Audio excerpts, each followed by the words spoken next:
Welcome to the Leadership in Law podcast with host Marilyn Jenkins. Cut through the noise, get actionable insights and inspiring stories delivered straight to your ears. Your ultimate podcast for navigating the ever-changing world of law firm ownership. In each episode, we dive deep into the critical topics that matter most to you, from unlocking explosive growth to building a thriving team. We connect you with successful firm leaders and industry experts who share their proven strategies and hard-won wisdom. So, whether you're a seasoned leader or just starting your journey as a law firm owner, the Leadership in Law podcast is here to equip you with the knowledge and tools you need to build a successful and fulfilling legal practice.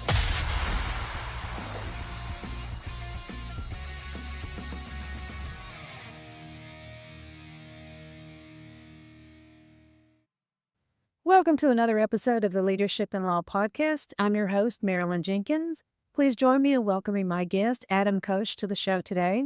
Adam is the president and portfolio manager at Libertas Wealth Management Group, Incorporated, a NAPFA-affiliated and fee-only fiduciary RIA firm located in Columbus, Ohio. Adam grew up absorbing the power of deep, meaningful relationships that his father fostered in his optometry practice. This early exposure to entrepreneurialism sparked his desire to one day own a business where he could significantly impact others' lives. His professional journey began just 10 days before the tragic attack on the World Trade Center in 2001, and he has since guided his clients through 4 of the worst market crashes in U.S. history. Adam has been named by Columbus Business First as one of their 20 people to know in finance, as a recipient of the 40 Under 40 Award, is ranked by Investopedia as one of the top 100 most influential financial advisors in the U.S., and is the winner of the coveted Better Business Bureau Torch Award for Ethics and Trust. Wow, I am excited to have you here, Adam. Welcome. That was an amazing intro. If I'm not blushing, then I'm colorblind, so I can't tell. But anyway, Very cool. Well, let's start out with a real technical question. What's a fiduciary, and what does it mean to the average investor? ooh, that's a good question. It's one I talk about a lot because I think that more people should know about it. A true fiduciary, because I can go on a rant here, but a fiduciary is somebody who, in our business, in the financial advisory world, financial planning, wealth management world, is a company or professional who has to do what's in the client's best interest, even if that means making less money for the firm. So that's in one sentence, that's what it is. The problem in our country is some laws have changed over the last decade. And as a result of a lot of lobbying in Washington, as you could probably imagine. And unfortunately, it's at a point now where the fiduciary law now says that firms can say, and financial advisors can say, that they're a fiduciary as long as they disclose when they're not acting in a fiduciary capacity. So it's harder for the consumer to determine who's really a fiduciary and who's not.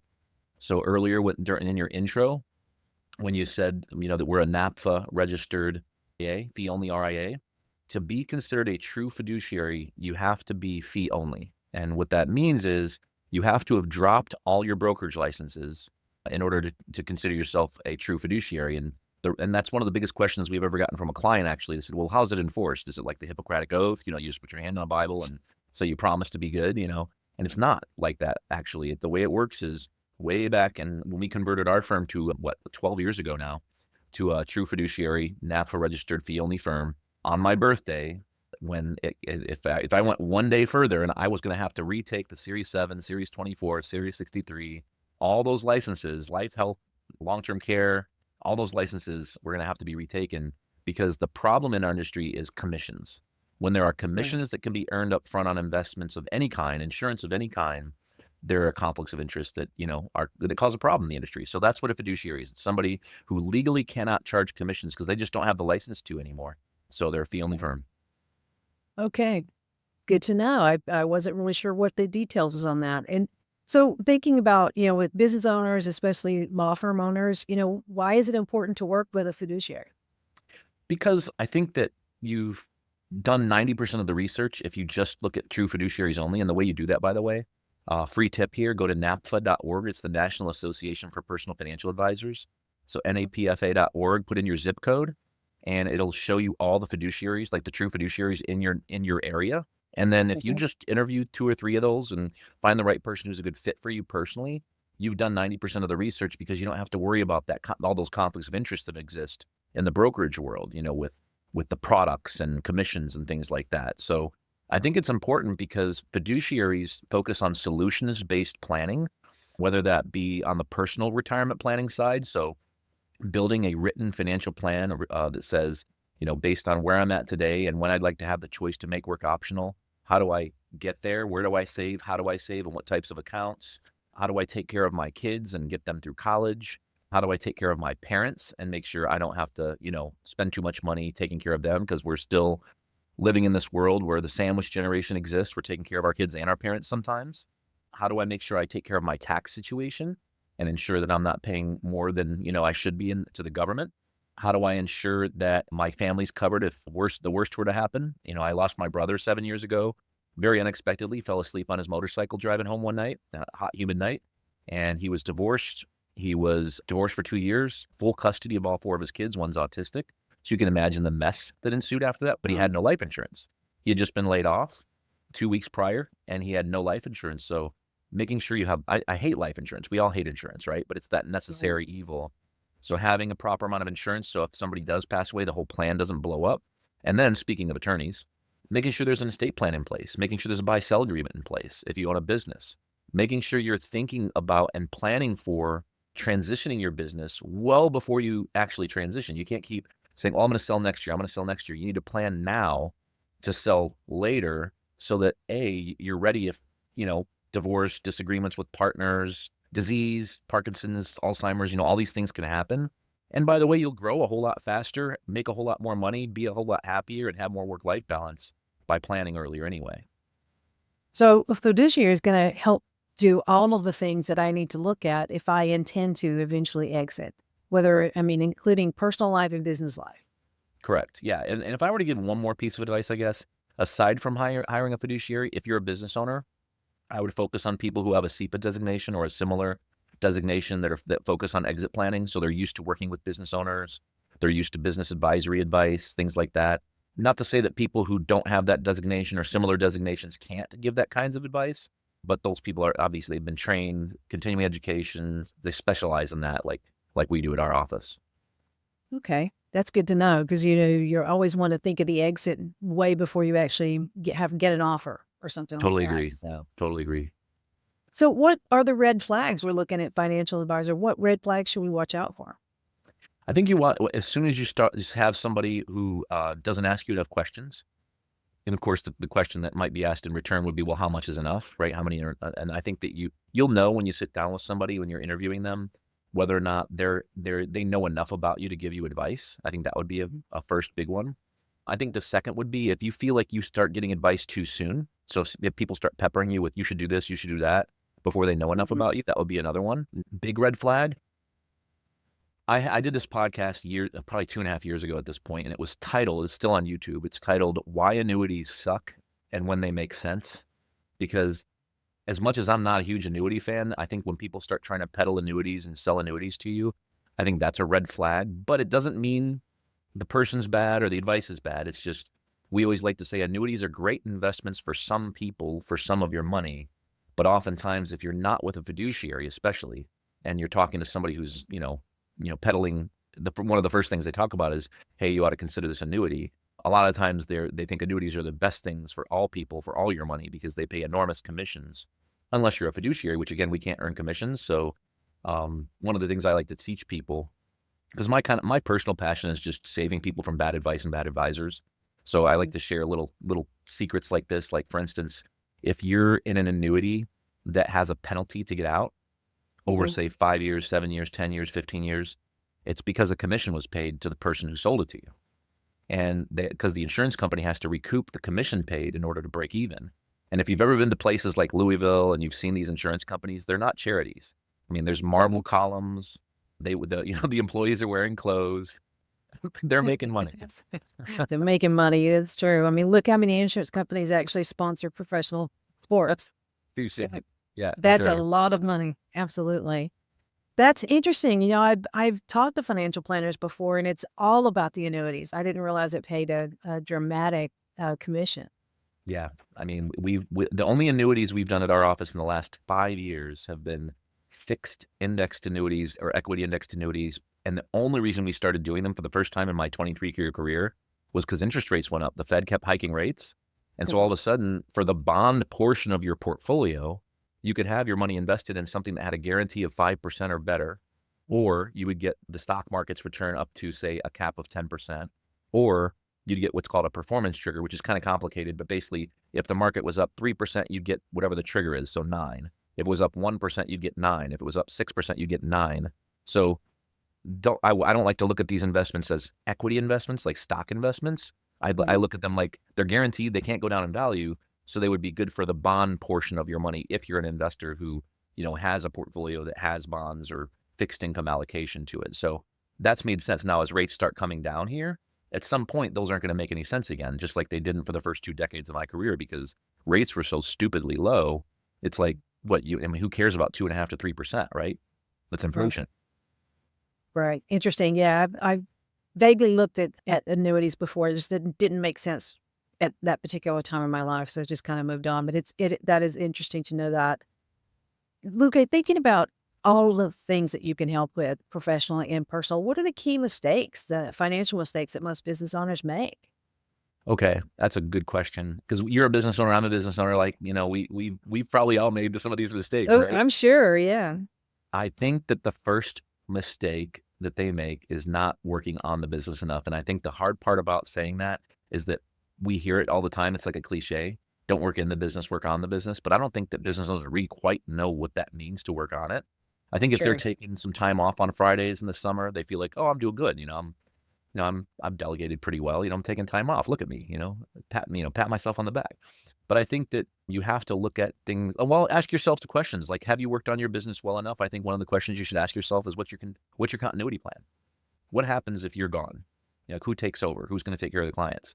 And if you're like, well, it doesn't matter. Like when I'm gone, my business is gone, and because I own a small business, and when I'm gone, the business is gone. It's like, okay, well, what about the clients? I mean, do you care about the clients? I hope you do. I mean, and any business owner cares about their clients. So who's going to take those clients over? It's like, well, God, I never thought about that. It's like, well, an attorney might want to have a continuity plan and an agreement put in place along with a buy-sell agreement, so that heaven forbid something happens to them, their clients continue getting taken care of, which they care about. But believe it or not, there might be an opportunity there to have a predetermined sale price that's very, very conservative, but fair, that pays the spouse who isn't licensed as an attorney, let's just say. So they get something for the practice, if you get in a car accident or something like that. Like a book of business. Yeah. Like you organize the sale of a book of business. That's interesting, because most people think, well, if I'm gone, it's not my problem kind of thing. Right. It's like, I'm out. It's an attitude thing, right? Now, if you don't have a life partner, if you're not married, I mean, there is no other person in your life and there's no kids, then maybe you don't care and maybe it's not that big of a deal. But still, I mean, I don't know. Continuity would be the first mistake people make. I think the second thing would be, I'm focusing on smaller businesses right now. I think the second thing would probably be treating the business like it's their job and they work for the company versus like they own it. And what I mean by that is, once a business gets to around $1 million in revenue, so law practice, doesn't matter, any business, but we're talking law practices, I think, here. So I think when an attorney starts making, or their practice starts getting up north of $1 million, they need to hire a fractional CFO. And they need to stop running their business as if they're just looking back in a rearview mirror at, here's what I made, here's what I spent, here's my tax bill. Make sure I do X, Y, and Z by the end of the year to reduce my tax bill as much as I can. Make sure I do some profit sharing if I can, by my tax filing deadline. That'll reduce my taxes a little bit. And then next year I might hire somebody, I might not. I don't really know if I can afford them or not. We'll figure it out. Oh, I need to hire somebody. So you hire them and you're like, ooh, that's a little tight right now. I mean, if you hire a fractional CFO, they'll not only do a better job at your rear view mirror, looking at the past, but for the first time in your life, you'll have forecasting. You'll know what your cash flow looks like. It'll be predictable, conservative. So you'll know how you can invest into your company, whether that be office space, new employees, new staff, the kind of staff you want to hire. So it's this level of freedom and liberation that you've never felt before. And I reiterate, it's you've got to start making some money first. Like, I don't think it makes sense if you're making $250 a year, to hire one. But that would be a second mistake. Just trying to go it alone. I think you need that silent partner that knows the numbers. Yes, because I think that is one thing that a lot of small business owners get into. They have some numbers in their head, but they don't have all the numbers. And even having a bookkeeper in the beginning, just something so that you can keep that idea of where you are. And but the working on your business, I think, is huge. And having a day off a week is great, getting your golf game in. But working on your business is not only just learning how to delegate, but literally knowing where you are and where you want to go. And I think Yep. that's incredibly important. And of course, we are into wealth building and saving taxes. So what is your take on, wealth building tax efficient strategies for high income individuals? Yeah. What's funny, we just before we jumped on today, we were just having a phone call with a new business owner client, and we're talking a lot these days about what is something called cash balance plans. A lot of owners don't know about them. So aside from the fact that owners' biggest asset is their business, in fact, the statistic is 80% of business owners' net worth is in their company. So not to rewind here, but when an owner says, if I'm gone, like, whatever, I mean, you're giving up 80% of your net worth. So I think continuity plans, buy-sell agreements, and having a succession plan or an exit plan in place makes a lot of sense, a business transition plan. But I digress. I think that when we start talking about tax savings, having a retirement plan in place, one of the mistakes I see business owners make, and I don't want to pick on attorneys here, but especially attorneys for some reason, I don't know why it is, a lot of them have SEPs and simples. So SEP IRAs, simple IRAs, instead of 401ks. And there's nothing wrong with that as long as they're not really successful. But if you're a Mhm. successful attorney or running a successful law practice, you're limiting your contribution maximum by having a simple. And yeah, your match is maybe a 0.5% lower than it would be, so your liability is a little lower. But the amount of money you're saving by only having to pay a 3% match instead of, say, a 3.5% match or 4% match, let's just say on a safe harbor 401k, so say 1% less, is more than made up for by the tax savings you would have if you had a real big boy 401k. So the contribution maximums now are so much higher. If you do profit sharing, you can save more at the end of the year. And that profit sharing, by the way, once you've maxed out your 401k in a calendar year, you can still put more money away up until your tax filing deadline. And you can make that decision later after you've kind of figured out your tax situation and you know how much, the dust has settled and the chips have fallen and you're like, okay, what do I have left? So you can make that decision later. But if you're in the predicament where it's a good problem to have, but you're 50 years of age or older, typically Mhm. that's kind of like the ideal client or subject for a cash balance plan. You can not only max out your 401k and your profit sharing plan and put away more than $50,000 pre-tax, so deduct that against your tax return, but you can add on top of that a cash balance plan, which is it's a silly name in my opinion. I just call it an executive benefit plan. It's like, Okay. think of it like a pension plan for your business, but you're running it. Okay. The individual we were just talking to, the owner we were just talking to on the phone here right before you and I jumped on and started recording, she's going to be able to put away $150,000 per year pre-tax against her Wow. business. And now she's looking to add her husband to the plan and have him stop putting money into his 401k at the corporation he works, so he can Mhm. max out this plan instead, and then do the cash balance plan on top of that and start saving somewhere in the ballpark of $250,000 to $300,000 per year pre-tax. So Fantastic. that's cool stuff. And especially for those of us who feel like we started too late, we need to catch up. I feel like I'm kind of behind in the retirement planning game, which is, let's Mhm. be honest, like 95% of people feel that way. This is a solution to that. And most of us, have our best success in our highest income earning years that last 10 to 15 years before we quit working. True. Very true. And let's talk about quit working. I want to talk about exiting and exit plans. What is some of the best ways that attorneys can transition out of their practice or business owners for maximum financial benefits? Sure. Yeah. So that's a lot to unpack. But the first thing you got to have is a plan in place. And this is kind of a big initiative, I think, in this country right now. And that's why I mentioned SEPAs, which is SEPA stands for Certified Exit Planning Advisor. There's Mhm. another designation out there. I think that's headquartered in California, but any kind of certified uh, individual who's an expert in exit planning is somebody that you should be talking to about this. You need to, well, you need to plan at least 2 to 3 years before you sell. That's the big thing. I think the biggest mistake people make is they just keep saying things like, I'm not ready to sell. I'm not ready to sell. I'll sell next year. I'll think about it next year. And they keep kicking that can down the road until, like we were talking earlier, something happens. And again, we call it the 5 Ds, divorce, disability, disease, death. So, I mean, these things can happen that just derail the whole company. And all of a sudden now it's either a fire sale or you're getting nothing for it. Another statistic that's interesting is 80% of businesses don't sell. They dissolve. And that's why it's a problem in this country. And that's why we need to bring awareness to the community when it comes to why people need to start planning earlier than later. As you mentioned earlier, I always joke it's kind of like CrossFit. Like, I'm not a CrossFitter, but they say in CrossFit, the whole point is being ready for anything, anytime. Well, business transition planning and exit planning is you do it now, whether you're selling in 3 years or 13 years, so you can be ready to sell anytime. What if a competitor, what if a bigger law firm comes up and says, hey, been watching you, saw your social media posts, you look like you're doing really well, we're looking to acquire. What do you think? And you're somebody who hasn't done an ounce of planning, you're not going to have a clue how to answer that question or even come to the table and have a discussion.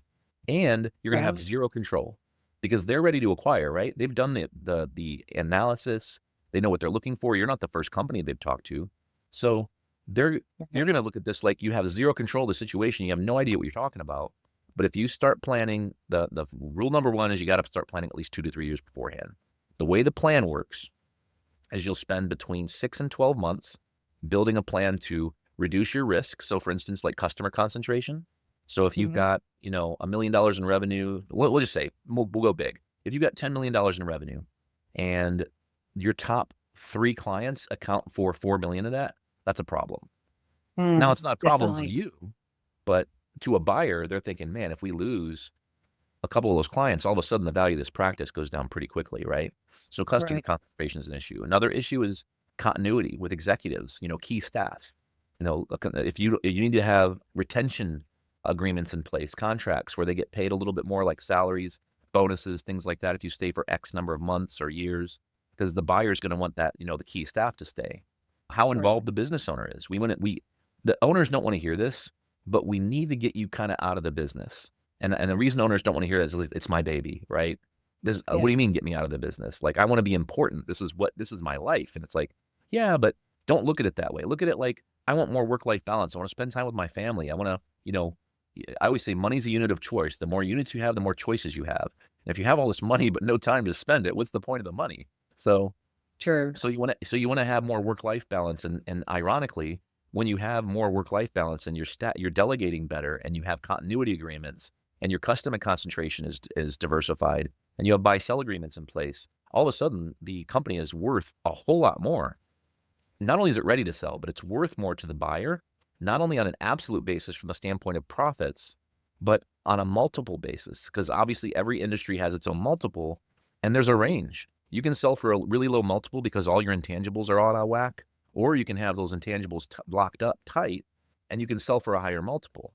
And it's just all about pretending you're a buyer walking into your business and saying, would I buy me and what would be my concerns? I love that. So you could also, encompassing all of that, your brands, your contracts. So you're going to have NDAs with your staff. Is that important? Oh, for sure. Yeah. Most owners, when they're looking to think about selling down the road, they don't want to talk to anybody about it yet. They want it to be confidential. But once they've started planning that first year, let's just say it takes to build a plan. And let's just say there's 10 things that we can focus on to increase the absolute value and relative value of the company. We're really only going to focus on 5 of those. Just hypothetically, we're not going to try and do all 10. We're going to focus on the 5 that are going to really move the needle. Okay. And back to the fractional CFO, by the way, once the plan's done, now the fractional CFO takes the plan, comes into the business and holds your hand. I always joke, like what we build at our office, business transition plans, exit plans, it's like a diet and exercise plan. Most people don't just go to the gym and do it. They don't eat well. So having the fractional CFO is like having a personal trainer take you to the gym, making you do the workouts, and then having a personal chef, which is also the fractional CFO, that's cooking the food for you and saying, eat this, not that.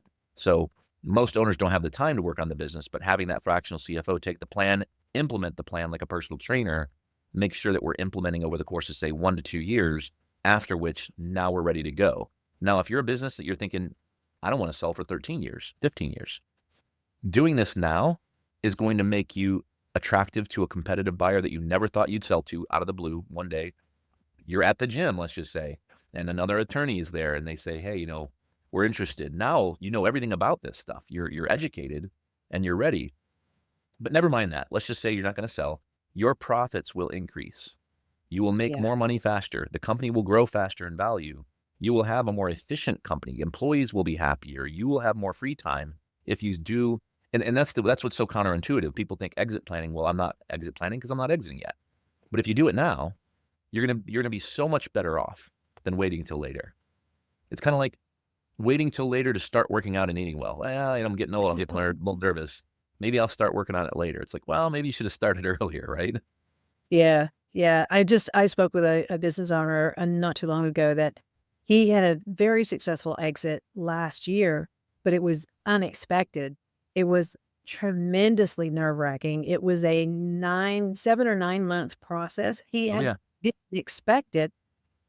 He hadn't planned to do that. Or one of those things like in your head, I eventually I want to exit. And it just happened. Like you said, somebody just came up to him and said, hey, this is what we want. We want to buy that. And went great. They negotiated a number. And then it was all of these months of getting the paperwork together, getting the numbers together, getting all of the things organized that like you're talking about. He said it was incredibly nerve-wracking, especially when you go a month without talking to them, the person that, the company was going to buy you, because you're working on paperwork. But it was the silence he said it was so stressful. But I agree. I think the being prepared is one of the big parts of, like I said, working on your business and being prepared for the next step, no matter when that's going to be. And it'll take a lot of pressure off of you to have that succession plan or exit plan sitting there just ready to go. 100%. Adam, this has been great. This has been really informative. I think you've given us some great information. Thank you so much for your time. Where can our listeners connect with you and reach out in case they want to talk with you about their succession plan or any of their financial stuff? If you're looking for information on business transition planning, exit planning, then head to elevateandexit.com. So elevateandexit.com. And if you're looking for kind of a conglomeration of exit planning and personal retirement planning for you and your business, go to libertaswealth.com. So Libertas, so Liberty with an AS at the end, libertaswealth.com. And you can always find me on LinkedIn, of course. Great. And we'll make sure that we have all those links in the show notes. And again, very informative. This has been a great conversation. Thank you so much for joining us today. No, thank you. This was fun. Thanks for joining me today for this episode. As we wrap up, I'd love for you to do 2 things. First, subscribe to this podcast so you don't miss an episode. And if you find value here, I'd love it if you would rate it and review it. That really does make a difference in helping other people to discover this podcast. Second, you can connect with me on LinkedIn to keep up with what I'm currently learning and thinking about. And if you're ready to take the next step with a digital strategist to help you grow your law firm, I'd be honored to help you. Just go to lawmarketingzone.com to book a call with me. Stay tuned for our next episode next week. Until then, as always, thanks for listening to Leadership in Law Podcast, and be sure to subscribe wherever you listen to podcasts so you don't miss the next episode. Thanks for joining us on another episode of the Leadership in Law Podcast. Remember, you're not alone on this journey. There's a whole community of law firm owners out there facing similar challenges and striving for the same success. Head over to our website at lawmarketingzone.com. From there, connect with other listeners, access valuable resources, and stay up to date on the latest episodes. Don't forget to subscribe and leave us a review on your favorite podcast platform. Until next time, keep leading with vision and keep growing your firm.